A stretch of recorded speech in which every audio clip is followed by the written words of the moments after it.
tudi tukaj mi smo bili priča ponovitvi Roške iz leta 1988, ne, s tem, da je Janez Janša z Roške prišel kot, torej takrat je bil obsojen, tukaj ni bil obsojen, ne.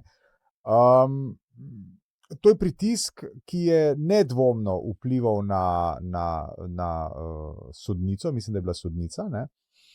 Zaradi tega, ker je prav tako nedvomno imela v spominu, kaj se je zgodilo Branku Masleši, ki je takrat razsojal kot predsednik Vrhovnega sodišča v primeru Patria, ne, kakšno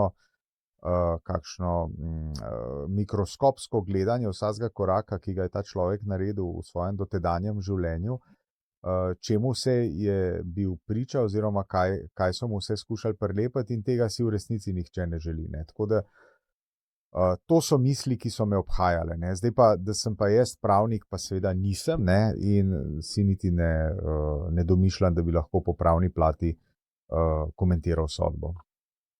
No, pravnik v meni bo kar vskočil in samo dodal, da je tožilstvo napovedalo pritožbo, ne.